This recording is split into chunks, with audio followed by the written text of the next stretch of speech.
ಎಲ್ರಿಗೂ ನಮಸ್ಕಾರ. ನಮ್ಮ ಅಡುಗೆ ಚಾನೆಲ್ಗೆ ಸ್ವಾಗತ. ಇವತ್ತಿನ ವಿಶೇಷ ಗರ್ಗರಿಯಾಗಿರೋ ಅಂಥ ಬೆಣ್ಣೆ ದೋಸೆ ರೆಸಿಪಿ. ಮುಖ್ಯವಾಗಿ ಇದನ್ನು ಮಾಡಲಿಕ್ಕೆ ಅಕ್ಕಿ ಉದ್ದಿನಬೇಳೆನ ರುಬ್ಬೋದು, ಹೊಳೆ ಬರೆಸ್ಕೊಳ್ಳೋ ಯಾವುದೇ ಅವಶ್ಯಕತೆ ಇಲ್ಲ. ಕೇವಲ 10 ನಿಮಿಷದಲ್ಲಿ ಮಾಡ್ಕೋಬೋದು ಈ ರೆಸಿಪಿನ. ಮೊದಲನೇ ಸ್ಟೆಪ್ಪಲ್ಲೇ ಮಿಕ್ಸಿ ಜಾರ್ ತೊಗೊಂಡಿದ್ದೀನಿ. ಫಸ್ಟ್ ಸ್ಟೆಪ್ಪಲ್ಲೇ ಮಿಕ್ಸಿ ಜಾರು, 1 ಗ್ಲಾಸಷ್ಟು ಅಕ್ಕಿ ಹಿಟ್ಟು ಅಥವಾ ಸುಮಾರು 1/4 kg ಮನೇಲಿ ಬಿಸಿಟ್ಟಿರೋ ಅಕ್ಕಿ ಹಿಟ್ಟಾಗಲಿ ರೆಡಿಮೇಡ್ ಅಕ್ಕಿ ಹಿಟ್ಟಾಗಲಿ ಯಾವುದಾದ್ರೂ ಪರವಾಗಿಲ್ಲ. ಅರ್ಧ ಗ್ಲಾಸಷ್ಟು ಕಡಲೆ ಹಿಟ್ಟು, ಬೇಸನ್, 1 ನೆನೆಸಿಟ್ಕೊಂಡಿರೋ ಬ್ಯಾಡಗಿ ಒಣಮೆಣಸಿನ್ಕಾಯಿ. ಇದನ್ನು ಹಾಕ್ಕೊಳ್ಳೋದ್ರಿಂದ ದೋಸೆ ಬಣ್ಣ ಚೆನ್ನಾಗಿ ಬರುತ್ತೆ. ಕಟ್ ಮಾಡಿ ಇಟ್ಕೊಂಡಿರೋ 1 ಮೀಡಿಯಮ್ ಸೈಜ್ ಈರುಳ್ಳಿನ ಹಾಕ್ಕೊಳ್ಳೋದ್ರಿಂದ ಫ್ಲೇವರ್ ಚೆನ್ನಾಗಿ ಬರುತ್ತೆ. ಈರುಳ್ಳಿ ಹಾಕ್ಕೊಳ್ಳೋದು ಇಷ್ಟ ಇಲ್ಲ ಅಂದರೆ ಸ್ಕಿಪ್ ಮಾಡ್ಕೋಬೋದು. ಅರ್ಧ ಗ್ಲಾಸಷ್ಟು ಹುಳಿ ಮೊಸರು, ಅರ್ಧ ಗ್ಲಾಸಷ್ಟು ನೀರು, ಸ್ವಲ್ಪ ಸಕ್ಕರೆ, ಸುಮಾರು 1/4 ಚಮಚದಷ್ಟು, ರುಚಿಗೆ ತಕ್ಕಷ್ಟು ಉಪ್ಪು. ಚೆನ್ನಾಗಿ ನುಣ್ಣಗೆ ರುಬ್ಕೋಬೇಕು.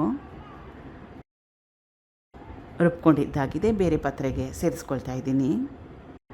ಇದು ರೆಗ್ಯುಲರಾಗಿ ದೋಸೆ ಹಿಟ್ಟಿಗಿಂತಲೂ ಸ್ವಲ್ಪ ತೆಳುವಾಗಿದ್ರೂ ಪರವಾಗಿಲ್ಲ. ಇದು ಹೆಂಚಿಗೇನು ಅಂಟ್ಕೊಳ್ಳಲ್ಲ.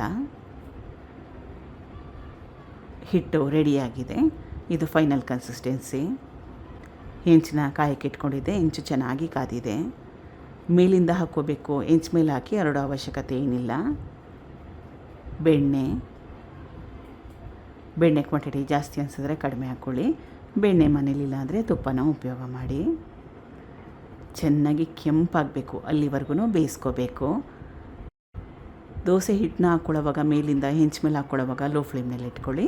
ದೋಸೆ ಬೇಯಿಸೋವಾಗ ಮೀಡಿಯಮ್ ಟು ಹೈ ಫ್ಲೇಮ್ನಲ್ಲಿ ಇಟ್ಕೊಂಡ್ರೂ ಪರವಾಗಿಲ್ಲ. ಈಗಿದಾಗಿದೆ. ಒಂದೇ ಕಡೆ ಚೆನ್ನಾಗಿ ಬೇಯಿಸ್ಕೊಂಡ್ರೆ ಸಾಕಾಗುತ್ತೆ. ಇಷ್ಟ ಇದ್ದರೆ 2 ಕಡೆ ಕೂಡ ಬೇಯಿಸ್ಕೋಬೋದು. ಎಷ್ಟು ಒಳ್ಳೆ ಬಣ್ಣ ಬಂದಿದೆ ನೋಡಿ. ಟೇಸ್ಟಿಯಾಗಿ ಕೂಡ ಇತ್ತು. ಇದು ಮಿಕ್ಕಿರೋದಕ್ಕೆ ಸೇಮ್ ಪ್ರೊಸೆಸ್ನ ಫಾಲೋ ಮಾಡಿ. ಈಗ ರುಚಿಕರವಾಗಿ ಗರಿಗರಿಯಾಗಿರೋ ಅಂಥ ಬೆಣ್ಣೆ ದೋಸೆ ರೆಡಿಯಾಗಿದೆ. ಒಂದು ಸಲ ಟ್ರೈ ಮಾಡಿ ನೋಡಿ ಈ ರೀತಿಯಾಗಿ ಒಮ್ಮೆ.